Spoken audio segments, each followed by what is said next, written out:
So I might have to cut some of this video here soon, but that's why I'm also filming horizontally. But what's up, guys? It is Cheeseball here, back again with another video. Today we're going to be talking about illegal immigration.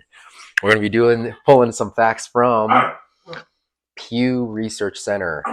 If you guys want to so the stuff that I'm reading from is pewresearch.org. That's where I'm deriving a lot of this information. Let's see. I just want to start out by listing some facts. There were 10.5 million unauthorized immigrants in the U.S. in 2017, representing 3.2% of the total U.S. population that year. The 2017 unauthorized immigrant total is a 14% drop from the peak of 12.2 million in 2007, when this group was 4% of the U.S. population. Let's see. Apparently, there's been a slight decline in illegal immigrants coming from Mexico, and there's been an increase from Central America specifically. But regardless, let's see. The number of Mexican unauthorized immigrants declined since 2007, while the total from other nations ticked up. So now Mexicans made up less than half of all unauthorized U.S. immigrants, 47% in 2017 for the first time, according to the center's estimate, compared with 57% in 2007. Their numbers and share of the total have been declining in recent years. There were 4.9 million Mexican unauthorized immigrants living in the U.S. in 2017, down from 6.9 million in 2007. So the U.S. civilian workforce includes 7.6 million unauthorized immigrants, representing a decline since 2007. I also wanted to share something here as well, like how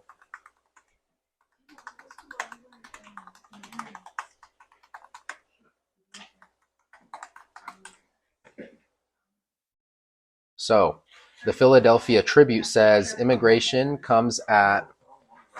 immigration actually comes at a devastating cost to Black Americans.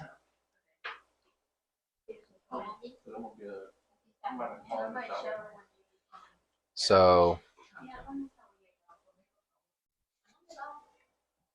by many measures, the economic gap between Black and white workers has actually gotten worse in recent years. In 1970, for instance, Black men earned 59% as much as white men. By 2019, that figure has dipped to 56%.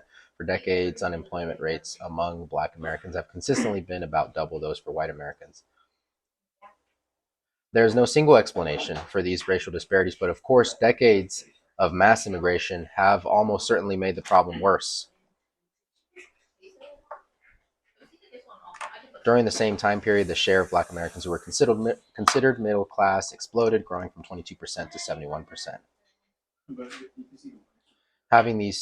Had these trends continued, it's hard to imagine racial disparities in earnings and employment persisting for much longer, certainly not to the degree we see today, but progress among Black workers leveled off starting around 1970, 5 years after Congress passed laws that significantly increased rates of immigration from roughly 250,000 per year in the middle of the 20th century to over 1 million annually today. Whereas immigrants accounted for just 4.7% of the population in 1970, they now make up over 13.7%, an almost threefold increase. Many immigrants are indeed hardworking and law-abiding, but the sheer number of newcomers entering the U.S. labor market year after year has created new economic barriers for low-skilled American workers, especially for Black Americans. So, just some things to point out. Oh, sorry.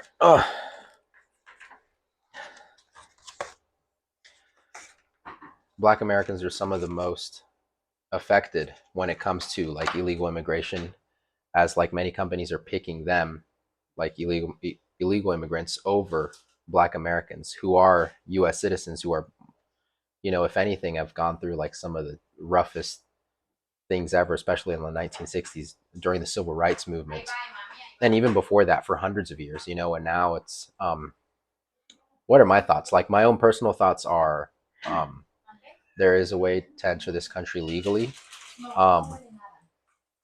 We don't have the resources to take care of the entire world. And as you can see, there's been like an uptick of a bunch of other countries coming here, like citizens from a bunch of other countries coming here illegally as well.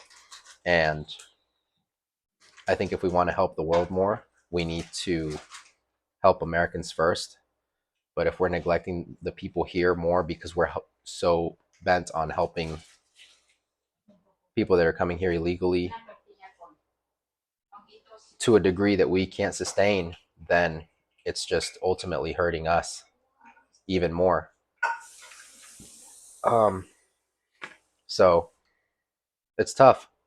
I mean, you feel for them and you feel for a lot of these people. They're trying to come here for better lives, but ultimately, like you see the caravans and the people that are coming here that we don't account for. There's a reason why there's a legal process, right? That way we can track who's coming in and out. Like I can't just go into France or Canada, or there's like dozens of countries that like hundreds that I can't just show up and go there um, just because I felt like it, you know? And so the same process exists here, but it's all of a sudden it's like an issue when the US presents these processes that people have to go through in order to get here legally, right? And or people are like, oh, that's racist, or oh, you don't like immigrants. And no, that's not the case at all, because there's work visas, there's like the DACA program as well. There's coming here as like a through passport and then becoming a permanent resident through other ways, or like getting married to a U.S. citizen. Um, I know plenty of Latin American workers that work at my company that came here through work visas, and now they're like permanent residents, and some of them are working on becoming U.S. citizens. So that's my stance. I didn't want to make a video that was too long, but ultimately, like, it's hurting us more than it's really helping us at the end of the day. And I'm talking specifically illegal immigration, and there's a difference between that and legal. Legal and illegal, two different things. And Democrats try to blend them together and make it seem like they're the same thing, and they're not. So I mean, and there's plenty of evidence to show why it's just illegal immigration is just hurting us. So that's it, guys. It's your boy Cheeseball here. Signing out.